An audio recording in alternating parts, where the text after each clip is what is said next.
Hi friends, welcome to Yummy Kitchen. Please video like பண்ணுங்க, share பண்ணுங்க, subscribe பண்ணுங்க, மறக்காம bell icon press பண்ணுங்க. இன்னைக்கு நம்ம பார்க்க போற ரெசிபி பாத்தீங்கன்னா பாருங்க எவ்வளவு சூப்பரா இருக்குன்னு உங்களுக்கே தெரிஞ்சிருக்கும். இது வந்து ஒரு ரோஸ் ஸ்வீட் எப்படி பண்றதுன்னு நம்ம இன்னைக்கு பார்க்க போறோம். சூப்பரா வேற லெவல்லயும் டேஸ்ட் வந்துருச்சு. வாங்க பார்க்கலாம். ஒரு panல நான் 1 டேபிள் ஸ்பூனுக்கு நெய் எடுத்துக்கிறேன். 1/2 கப் பால் ஊத்திருக்கேன். ஊற்றி நல்லா நீங்கள் மிக்ஸ் பண்ணிக்கோங்க. ரெண்டையும் மிக்ஸ் பண்ணியாச்சு. நம்ம இப்போ அதை கொதிக்க விட போகிறோம். பாருங்கள் பாயில் ஆயிடுச்சு. இப்போ நம்ம அதில் 1/2 கப்புக்கு மில்க் பவுடர் கொஞ்சம் கொஞ்சமாக சேர்த்து அதை நல்லா மிக்ஸ் பண்ணி விட்டுக்கோங்க. எந்த கட்டியும் இல்லாமல் நல்லா மிக்ஸ் பண்ணி விட்டுக்கோங்க. லோ ஃப்ளேமில் வச்சுக்கோங்க. பாருங்கள் போட்டுட்டு நல்லா நம்ம இதை அப்படியே கிண்டி விட்டுக்கிட்டே இருக்கணும். இப்போ நம்மளுக்கு ஒரு திக்கான ஒரு பேஸ்ட் மாதிரி வந்துடுச்சு கொஞ்சம்.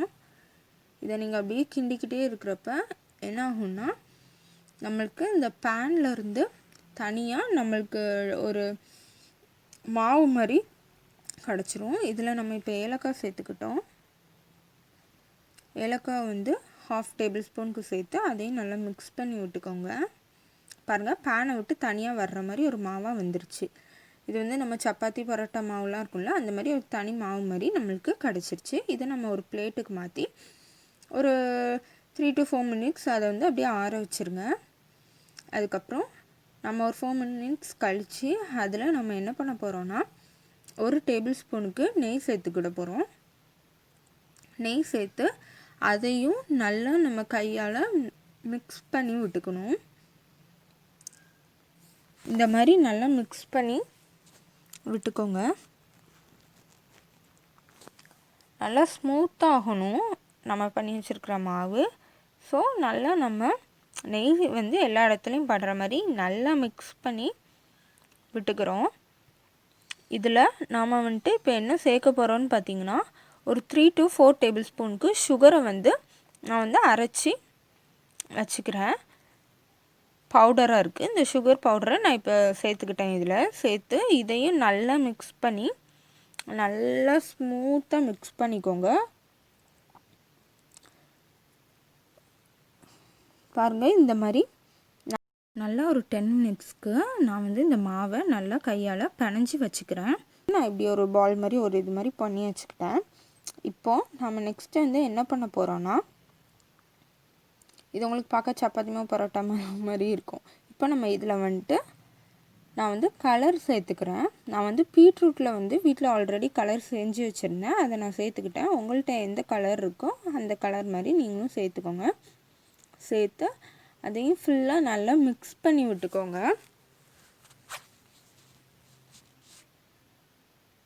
இந்த மாதிரி நல்லா மிக்ஸ் பண்ணி நம்ம வச்சுக்கிட்டோம். நெக்ஸ்ட் நம்ம வந்து என்ன பண்ண போகிறோன்னா ஒரு க்ளீனான ஒரு பிளாஸ்டிக் பேப்பரில் நான் வந்து ஒரு 3 ட்ராப்ஸுக்கு நெய் எடுத்து அதை அந்த கவரில் நல்லா ஸ்ப்ரெட் பண்ணி தேய்ச்சி விட்டேன். அதுக்கப்புறம் லைட்டாக அதில் மில்க் பவுடரும் லைட்டாக நான் தூவி விட்டேன். இதில் நம்ம வச்சுருந்த பாலை எடுத்து சென்டரில் வச்சு அதுக்கு மேலே லைட்டாக கீயையும் லைட்டாக தடவிட்டேன். இப்போது இந்த கவரை க்ளோஸ் பண்ணி அதில் வந்து நான் என்ன பண்ண போகிறேன்னா நம்ம சப்பாத்தி பரோட்டாக்கெலாம் ரோல் பண்ணி எடுப்போம்ல, அதேமாதிரி இந்த கட்டையை வச்சு நீங்கள் ரோல் பண்ணுறீங்க, பரத்தி விடுறீங்க. நல்லா ரொம்ப தின்னாகவும் இருக்கக்கூடாது, ஓகேங்களா? ஸோ கொஞ்சம் திக்காக தான் இருக்கணும். நல்லா பரத்தியாச்சு. பாருங்கள் எவ்வளோ பெரிய சர்க்கிள் நம்மளுக்கு கிடைக்குதுன்னு. இந்த மாதிரி ஒரு பெரிய சர்க்கிளாக நம்ம பரத்தி வச்சுக்கிட்டோம். இப்போ இந்த கவரை ஓப்பன் பண்ணிட்டு நம்ம சின்ன சின்ன சர்க்கிள்ஸாக போட போகிறோம். அதுக்கு நான் வந்து ஒரு பாட்டிலோட மூடி கேப் எடுத்துக்கிறேன்.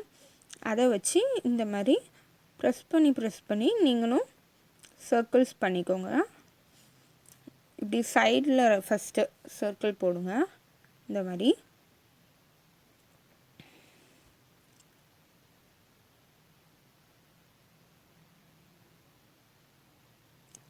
மாதிரி நம்ம சர்க்கிள் பண்ணி வச்சாச்சு. இப்போது இந்த சர்க்கிளை மட்டும் நம்ம எடுக்கணும். ஸோ சுற்றி உள்ள மிச்ச எல்லா லேயரையும் நம்ம கையாலேயே இப்படி எடுத்துடலாம். அது உங்களுக்கு ஈஸியாக வந்துடும். பாருங்கள் எப்படி வருதுன்னு. இந்த மாதிரி சர்க்கிளை தவிர்த்து மீதி சுற்றி உள்ளது எல்லாத்தையும் நம்ம எடுத்துக்கிறோம் மெதுவாக.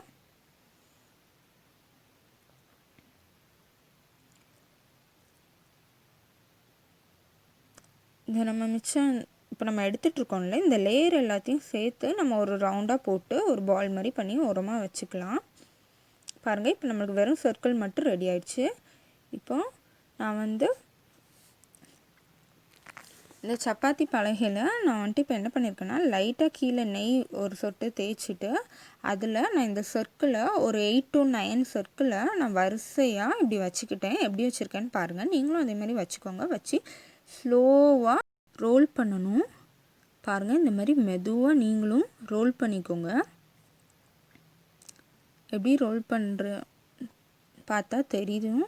நீங்களும் இந்த மாதிரி மெதுவாக ரோல் பண்ணி எடுத்துகிட்டு பார்த்தீங்கன்னா 2 சைடுமே நம்மளுக்கு ரோசஸ் வந்திருக்கும். சூப்பராக இருக்குல்ல பார்க்கவே. அதை மிடில் கட் பண்ணி வச்சுக்கோங்க. இப்போ நம்ம அடுத்த ரோஸ் பண்ண போகிறோம். ஸோ திரும்பியும் ஒரு 8 to 9 பெட்டல்ஸ் எடுத்து இதே மாதிரி வரிசையாக நான் எப்படி வைக்கணும் அந்த மாதிரி நீங்களும் வச்சுக்கோங்க.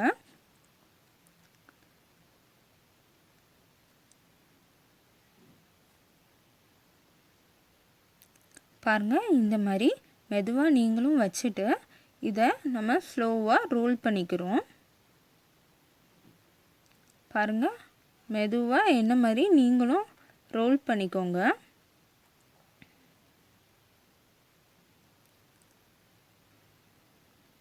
இந்த மாதிரி ரோல் பண்ணிவிட்டு பார்த்தீங்கன்னா 2 சைடுமே நம்மளுக்கு சூப்பர்பான ரோசஸ் இருக்கும்.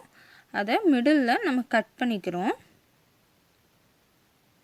மெதுவாக கட் பண்ணிக்கோங்க.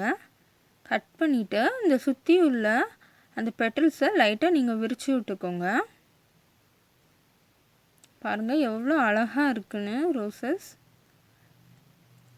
இந்த மாதிரி நீங்களும் பண்ணிக்கோங்க. நெக்ஸ்ட் பாருங்கள் எவ்வளோ சூப்பராக இருக்குன்னு. நெக்ஸ்ட் நம்ம என்ன பண்ண போகிறோன்னா, நம்மளுக்கு அந்த சுற்றி உள்ள லேயர்ஸ் இருந்துச்சுல, இந்த சர்க்கிள் குட்டி குட்டி பெட்டல்ஸ் சர்க்கிள் போக அதை நம்ம ரோல் பண்ணி வச்சுருந்தோம்ல, அதை இப்போ இந்த கட்டையால் நல்லா ஒரு சர்க்கிள் ஃபார்முக்கு ரோல் பண்ணி வச்சுக்கிறோம். பாருங்கள், நம்ம இப்போ ரோல் பண்ணியாச்சு. இதில் நம்ம திரும்பியும் அதே மூடியை வச்சு திரும்பியும் அந்த சர்க்கிள் மாதிரியே நம்ம கட் பண்ணிக்கிறோம். இந்த மாதிரி நீங்களும் சர்க்கிள் மாதிரி கட் பண்ணிடலாம். ஈஸி தான். இந்த ஒரு பாட்டில் மூடி வச்சு கட் பண்ணியாச்சு. அதுக்கப்புறம் நம்ம ஃபஸ்ட்டு பண்ண மாதிரியே சுற்றி உள்ள இந்த லேயரில் உள்ளதை மட்டும் நம்ம எடுத்துட்டோம். எடுத்து இதையும் நான் ஒரு சர்க்கிளாக போட்டு வச்சுக்கிறேன்.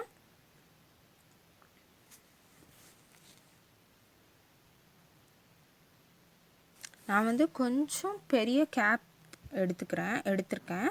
நீங்கள் ஃப்ரூட்டி டொரினோ அந்த பாட்டிலில் உள்ள கேப் கூட யூஸ் பண்ணலாம்.